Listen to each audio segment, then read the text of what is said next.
नमस्कार प्रिय मित्रों, आपका एक बार फिर से स्वागत है हमारे चैनल भक्ति की दुनिया में। आप सभी को नवरात्रि के 5वें दिन की हार्दिक शुभकामनाएं। मित्रों, नवरात्रि में 5वां दिन पढ़ी जाती है स्कंद माता की पावन कथा और की जाती है स्कंद माता की पूजा। ये नवदुर्गा की 5वीं शक्ति है। पहाड़ों पर रहकर संसारिक जीवों में नव चेतना का निर्माण करने वाली स्कंद माता नवरात्रि के 5वें दिन इनकी पूजा आराधना बड़ी हर्षोल्लास के साथ की जाती है। कहते हैं कि इनकी कृपा से मूढ़ भी ज्ञानी हो जाता है। स्कंद कार्तिकेय की माता होने के कारण इन्हें स्कंद माता नाम से जाना जाता है।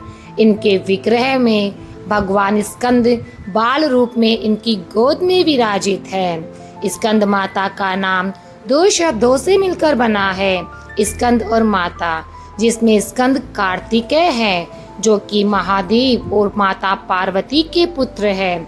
माता का अर्थ है माँ। इस प्रकार स्कंद माता पार्वती का ही एक रूप है।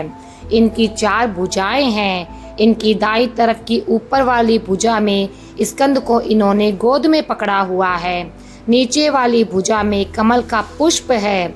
बाईं तरफ वाली ऊपर की भुजा वर मुद्रा में है और नीचे वाली भुजा में कमल का पुष्प है। इनका वर्ण एकदम शुभ्र है।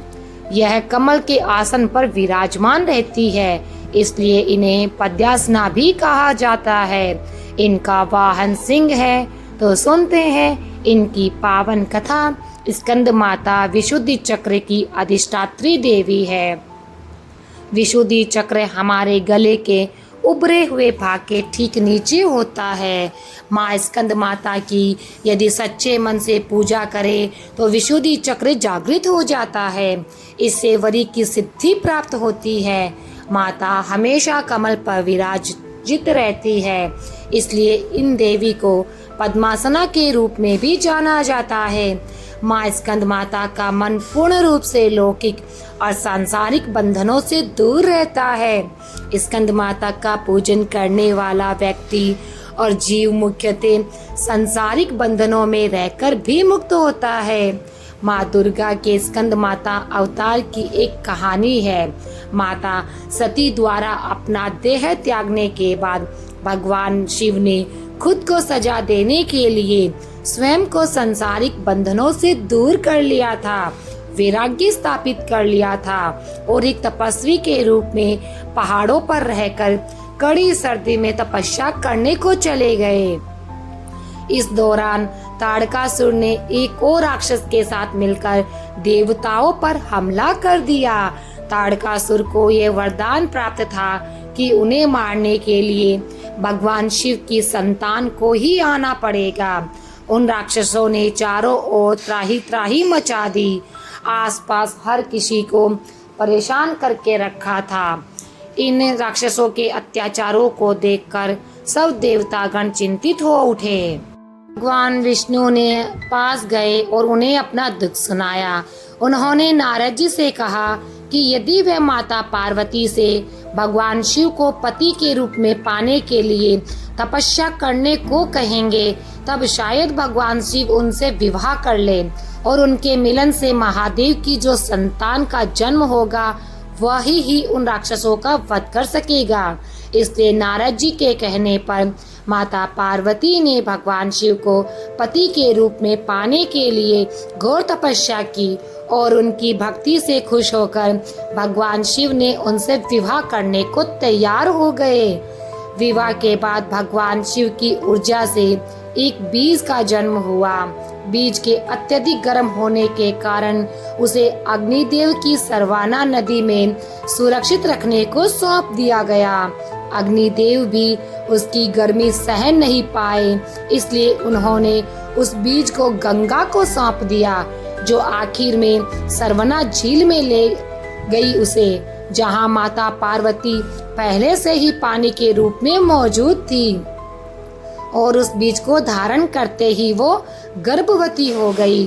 कुछ समय बाद कार्तिकेय ने अपने 6 मुखों के साथ जन्म लिया। कार्तिकेय के जन्म लेने के बाद उन्हें ताड़कासुर और राक्षसों का वध करने के लिए तैयार किया गया। सभी देवताओं ने मिलकर उन्हें अलग अलग तरीके का ज्ञान दिया और राक्षसों से लड़ने के लिए उन्हें महत्वपूर्ण शस्त्र भी दिए। आखिर में कार्तिकेय ने सभी राक्षसों का वध कर दिया। इसी कारण माँ दुर्गा को स्कंद माता यानी कार्तिकेय की माता के रूप में जाना जाता है। स्कंद माता के मंदिर पूरे भारत में कई जगह पर स्थापित है, लेकिन सबसे प्रचलित मंदिर उत्तर प्रदेश के वाराणसी में स्थित है। देवी दुर्गा के 5वें स्वरूप में स्कंद माता की पूजा की जाती है। उन्हें बहुत ही दयालु माना जाता है। कहते हैं कि देवी दुर्गा का ये स्वरूप मातृत्व को परिभाषित करता है। स्कंद माता कमल के आसन पर भी विराजमान होती है, इसलिए इसे पद्मासना देवी भी कहते हैं। कहते हैं कि संतान सुख की प्राप्ति के लिए स्कंद माता की पूजा के साथ उनके मंत्र की आराधना करना विशेष फलदायी होता है। माता की आराधना के लिए विशेष मंत्र है ओम देवी स्कंद माताए नमः, यानी ओमकार स्वरूपी स्कंद माता जो कि अपने भक्तों की समस्त इच्छाओं को क्षण भर में पूरा कर देती है। उनके चरणों में बारंबार नमस्कार है। माँ दुर्गा का स्कंद माता अवतार हमें ये सिखाता है कि कैसे एक माँ सदैव अपने बच्चों को अच्छाई की ओर बढ़ना सिखाती है। इसीलिए हमें अपनी माँ का सदैव सम्मान करना चाहिए, उनकी पूजा करनी चाहिए, उनका मान सम्मान रखना चाहिए, उनकी आज्ञा का पालन करना चाहिए और उन्हें हर चीज के लिए धन्यवाद देना चाहिए। माँ स्कंद माता की पूजा के लिए सूर्योदय से पहले उठकर स्नान आदि करके स्वच्छ वस्त्र को धारण करें। माँ स्कंद माता को गंगा जल से स्नान कराए। माता को चुनरी और वस्त्र अर्पित करे, रोली और कुमकुम भी लगाए। इसके बाद माँ को मिठाई और फलों का भोग लगाए। माँ की कथा सुनकर आरती करे। मान्यता है कि स्कंद माता को केले का भोग बहुत प्रिय है। आप माँ को खीर का भी भोग लगा सकती है।